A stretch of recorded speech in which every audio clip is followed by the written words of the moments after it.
Hey you guys, welcome back to my YouTube channel. If you're new here, my name is Ellen, and today we're going to be talking about the importance of asking a better question. From how can I do this to who can actually help me do this? That's a question that changed my life basically in every project, trip, or business idea that I had. And I want to share with you a bit of my story and also the effect that you will feel immediately when you start asking that question or better questions in general. So first of all, the question, how can I do this, puts so much stress on you because you make yourself responsible for finding every solution, for seeing every opportunity, and for carrying the whole thing. So as soon as you start shifting to who can help me do this, it lowers your stress levels because it's not just you. You're human. We're supposed to connect. We're supposed to build things together. It makes your mind actually activate in a different way. It starts looking into different drawers, different corners of your mind, and you're starting to see more opportunities. And third, you're going to find much better solutions to the problem at hand or the project that you want to achieve. That's why I think it's so important to do this, because what happens when you are stuck in how can I do this, it's just debilitating. You bump into the limits of your own knowledge, of your own expertise, of your own capabilities. I mean, let's be honest, we can be multi-talented, but we are not super people who can do everything. So in my personal story, and I'm just going to share this as inspiration, and of course, because if you've been following for a little bit, you know I'm prepping a trip to Santiago de Compostela, or actually to walk a Camino. And that's not something I could do on my own. Like, yeah, I'm going to walk alone, but I cannot prep for this thing on my own because I have no knowledge. I've never done this before. I've never done a through hike. I've never walked for such a long time. I've never had to carry all my luggage with me on a daily basis. Like I did backpacking, but then your luggage stays in the hostel while you're visiting the cities, or you dump it on a train or something. So you don't mind if it's 12 or 15 kilograms. But for this trip, I could not carry that much with me. So I was like, there's so many questions, and there's multiple ways in which I found answers with other people. So as soon as I started asking myself, who can help me with this? I found YouTube channels, people sharing their expertise. I started thinking of this idea that they're like three people whenever you have a project. There's the cheerleaders who are just clapping you on, and they're going to be there when you leave, and they're going to be there when you come back, and they're just going to follow you on the apps and on your blog if you have some, or on your stories. They're cheerleaders, they're amazing. There's the people who are going to be really critical. They're not going to help you. They're just going to think you're crazy and make fun of you, or even try to diminish your plan. And then there is this perfect golden middle ground of people who are wise counsel. And that's like a topic for an entirely different video. But what I did was I tried to find wise counsel. That could be friends who actually walked the Camino.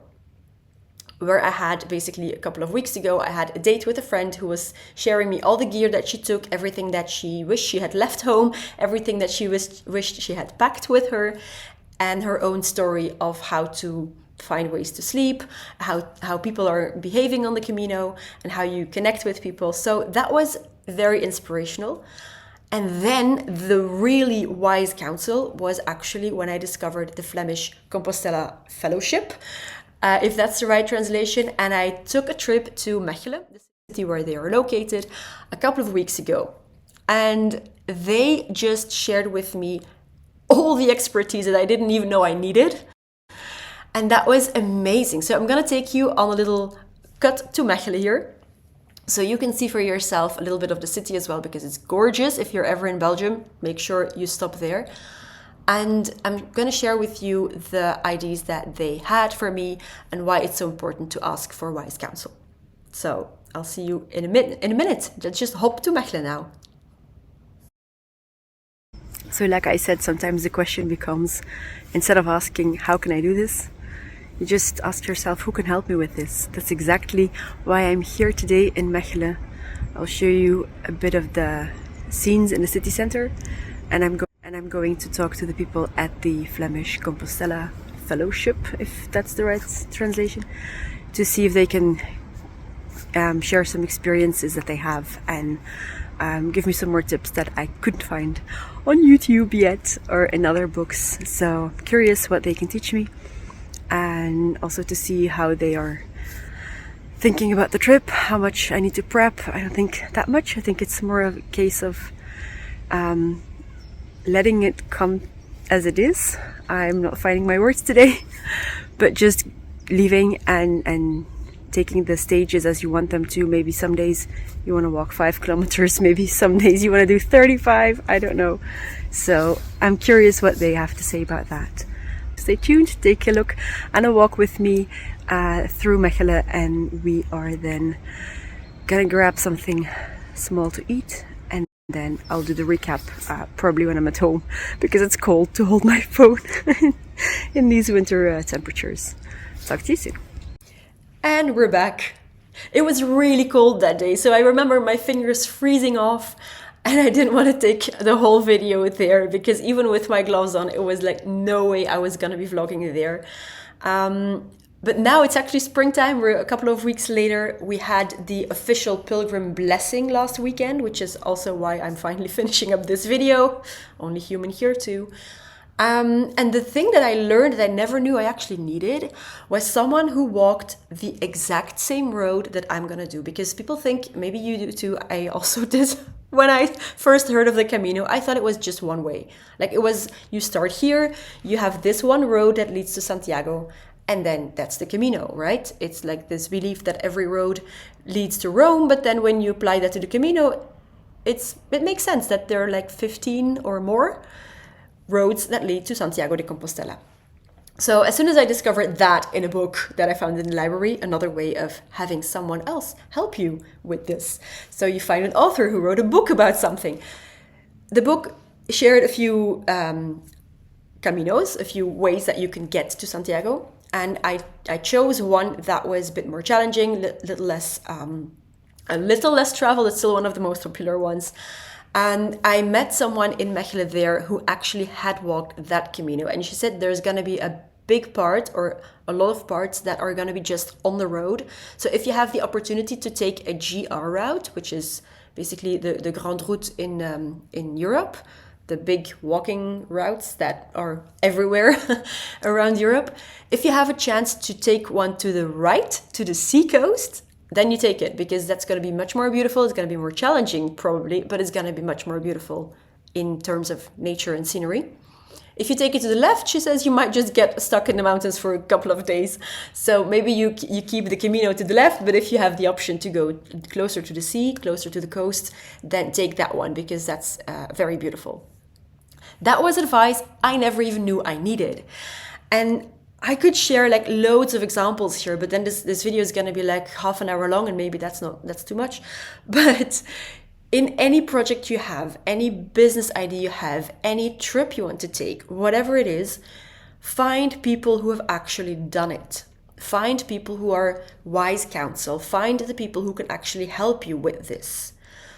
And by extension, not just people who have actually done it, but also people who are a great addition to your skill set. Of course, in business, you don't always need someone who's actually built the exact same business as you, but maybe you need someone who has a good sense of accounting, or maybe someone who's really good at sales to train you, or maybe someone who's really good at branding and marketing to help you figure out the visual brand that you want to create. So people who have extra skill sets to add on to yours. So again, instead of feeling debilitated in how am I going to do this? How can I do this? Ask the question, who can help me do this? The three major feelings the three major impacts will be that you feel much more relaxed, because people are actually going to help you with this, and they're going to be happy to help. They're going to be so happy that they can help you, even for free sometimes. The second effect will be that you will see many more opportunities than you ever knew possible, like I told you about the GR tip of walking more along the coast. And the third one will be that you will probably find better solutions, or more efficient solutions, or more effective solutions to the problems you encounter. So the last question I want to, or last tip I want to give you, if you ever feel stuck, and the question, ask yourself, what question is getting me stuck? It could be something else. It could be how much should I charge? It could be when should I leave? How much time should I, whatever. It could be a question that gets you stuck.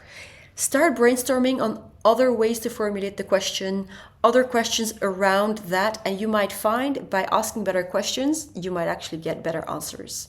I actually think sometimes if you have the better question, the answer just comes like that. So I hope this video has helped you.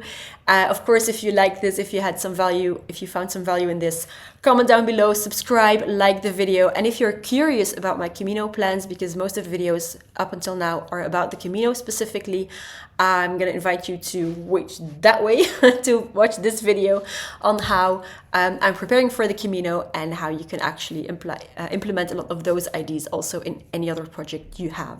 All right. Thanks for watching and staying to the end, and I'll talk to you in the next one. Bye-bye.